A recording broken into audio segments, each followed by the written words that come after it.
Well, here's the full length of A. I need a cosine theta. Does that look right?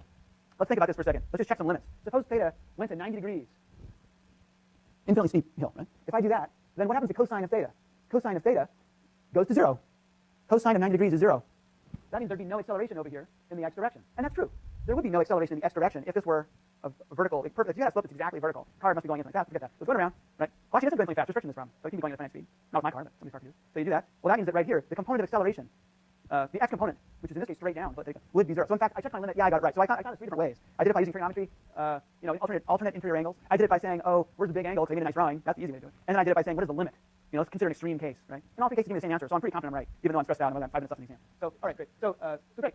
That's how you get the x equation. What about the y equation? Same thing, right? If you go into the y equation, you'd say, oh, we'll do the second log, the y, right? Well, does y have a component? Like in this case right here, in the y direction, there is a normal force and it's positive, right? How about gravity? Does gravity contribute? Yeah, it looks like it does have a component in y. Is it negative or positive? So gravity's pointing straight down. Y is pointing to the right and upward. So am I going to get a negative or a positive component for the force of gravity? I think it's negative. It's not exactly lined up, but it's pointing more negative than positive, right? So then it's negative, and I get mg times the geometrical factor. What is it? It's over here. It's the cosine of theta. Kind of the opposite of what I have up here, so that's another check I've got. I make sure that it's at least self-consistent. Although if you get one wrong, you get the other wrong, it doesn't help you out, so make sure they're right. But that's another check I can make, right? I'm constantly checking everything as I go. Otherwise, I'm sunk, right? What's next? Normal friction. So does friction give me a component in the y direction?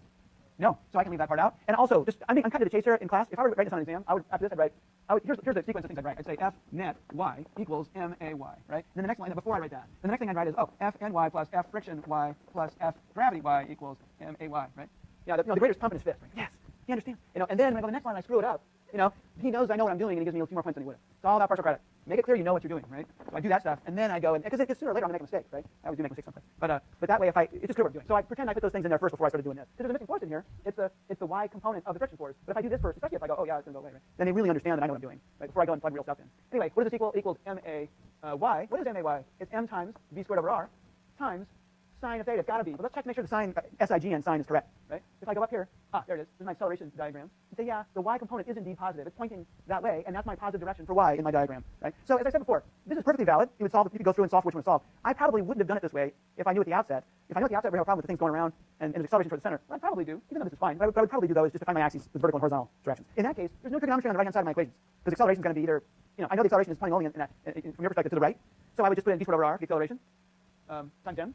And on the left-hand side, then I would just get different trigonometric factors in front of the various terms. I would be breaking up the same 3 forces, but with different axes. If I had vertical and horizontal axes, then gravity is the special one that only appears in the vertical direction, but not the horizontal. But the other 2 forces would have non-zero contributions along the 2 axes.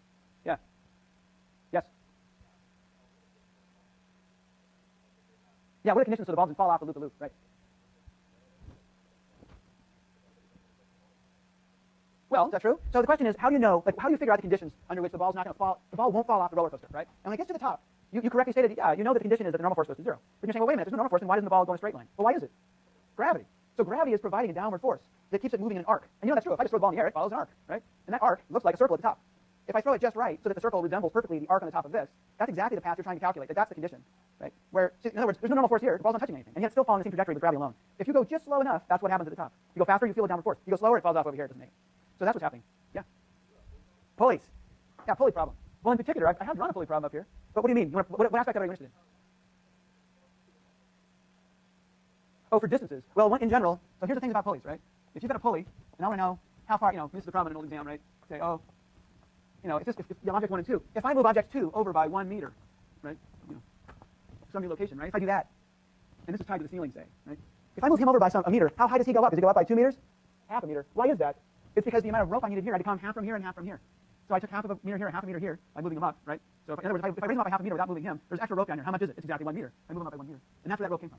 And if you know the distance relationship, then you can figure out the velocity relationship and the acceleration relationship, because let's call this direction the z direction, and we'll call this direction the x direction, right? Say, well, for object 2, right? I'd say, oh yeah, x2, and let's set the origin such that, well, whatever, we give it some initial value, x naught for 2, whatever, I don't know, what do we want to call it? Some funny name. We say, this equals whatever that constant is plus, what did I say? 2 times z for object 1. So it's kind of strange notation. I'm saying that the z position of object 1, if I double it, that tells me up to some additive constant, depending where I choose my 0 point to be, x2.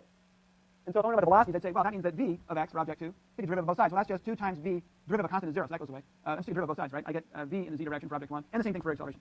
So that's where so the 2 is carried through from position to velocity to acceleration by taking derivatives. That means if you just figure out what the relationship is in terms of how far things move, you know what the acceleration relationship is. Yeah. Tension in the rope. So if you have it, so first of all, these are all ideal pulleys, let's say. Massless, no friction. And the rope itself is massless and inextensible. If that's true, then if the tension here is T, well, what's the tension going to be over here? If this is an ideal pulley and this rope is massless, then the tension here is guaranteed to be the same as the tension up there. The same. Doesn't matter how many ropes are over here. Oh, maybe it's half T and half T. No. It's T everywhere. And the reason for that is that, all the rope's doing, right, is that if you look inside the rope, each little piece of the rope is getting pulled on by on one side and it's being pulled on the other. And if it's not accelerating, let's say it's not accelerating for the moment. If it's not accelerating, that means that by Newton's second law, if you did Newton's second law on that little piece of rope, right, the amount of force on one side would be equal and opposite to the force on the other side. So that means the tension everywhere, if you keep doing this all the way along, the force is the same everywhere. Now you can get in trouble if the rope has mass, because then you'd say, well, actually, by Newton's second law, right, if I kept checking the forces above and below, well, the mass of this little piece of rope would have a downward gravitational force. The result would be that the tension on the top would be, well, let's see, would the tension on top be greater or smaller than the tension on the bottom for a rope that's massive? The tension on it would be greater, on the top or the bottom? Top, because it's supporting all this weight down here. If this had mass, but because the rope I asserted it has no, if the problem description says the rope is ideal, has no mass, then you can be sure that the tension is the same throughout the rope. And if the rope is inextensible, you can't stretch, it's not a bungee cord or something, it's not a rubber band, right? That means that I'm guaranteed that when I pull this guy over, I can't have achieved that by stretching the rope. I had to move the other mass because the rope's not going to give, right? So that's why we have extensible massless ropes. And the reason we have massless and frictionless pulleys is to guarantee that the tension on one side equals the tension on the other side. If this thing had friction, then suppose this thing had friction, it didn't turn easily, then I could pull really hard with T over here, but it wouldn't turn because the friction just preventing it. So that means the tension over here wouldn't have to necessarily be the same as the tension on that side. And if it were massive, same thing. In fact, here's an example, right? So here's a very massive wheel, not a pulley, it's a wheel. And if I see, it's a little mass on here. If I hang a mass right here, right? This is important for next week too. Can I do it? There it goes. All right. So what I'm doing right now is I'm speeding this thing up by pulling on it. So if this were a massless ideal pulley, what would the acceleration be of these things over here? 0? It would be minus 10 meters per second squared straight down. Because there's no other. All that's going on right now, right, is that there's an angular acceleration of this massive object. It's not just massive. It actually has some physical extent. So one thing we have not dealt with in this class so far is the fact that things can rotate, and there's kinetic energy. There's angular momentum. There's a whole different set of equations analogous to the linear equations we've got that have to do with the fact that rotating things actually carry kinetic energy. They actually contain kinetic energy. But so if there are, let me just check make sure. Are there any more questions about test material before I say a few words about rotary motion? Yeah. Can I do something on about Cal winning something sports related?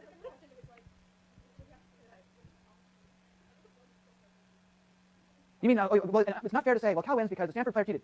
You have to actually calculate the thing I asked you to calculate. So there might be a sports-related Cal event on the exam tonight, but it doesn't matter. Like, it matters if you get a kick out of it, then that's matters, great. But if you don't, it doesn't matter. The whole point of these physics problems, right, is to the point of the word problems is to force people to know how to go from some verbal description to equations and numbers and pictures, right? People quantitatively set it up and solve it. So every question on tonight's exam, every part of every question in tonight's exam, as you've seen in the past, is of the form, give me an answer that's a number followed by units. Every single one of the questions. So, so rest assured, if you don't care about the sport that's being described or whatever, it's not going to be about, it'll be unambiguous what's being asked of you. And it won't be symbolic manipulation. In fact, you have to do it to get the answer. But the answer won't be in symbols. It'll be number followed by units, which actually is more work for you, but most students prefer it that way than having the symbolic manipulation. Because I don't know, it's funny. Physicists much prefer to do the symbolic manipulation. They hate big units and all that. Numbers. Ooh. Anyway, yeah. Yes. Yes. You're right. So that's a fantastic question, and I'll give you a general answer. So the question is, hey, wait, if you have a problem with the spring and it's pushing a mass and it's on a slope and it's friction, and we're asked about how high it might go, we're asked about how much work is performed, there's lots of ways to solve that. What do? Well, choose one of them and do it that way, and choose the one you're most comfortable with.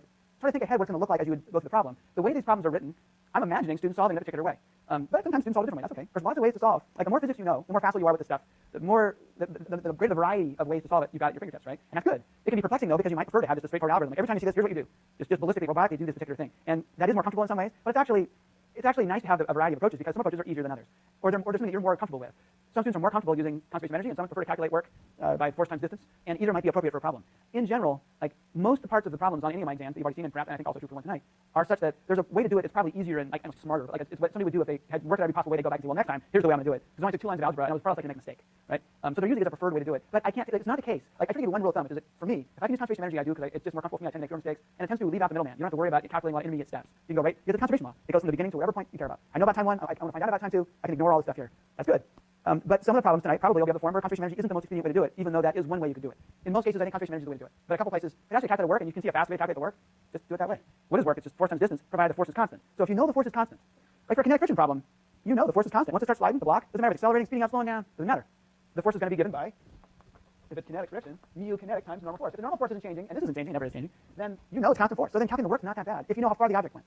Right? So there's a tip. Like if you're looking for a work, and that's the case, this is quite an easy way to do it. But you can also do it by conservation of energy, by figuring out what the difference is between the kinetic and potential energies before and after. And whatever's lost must have been work due to friction. Right? Another way to think about it. Yeah.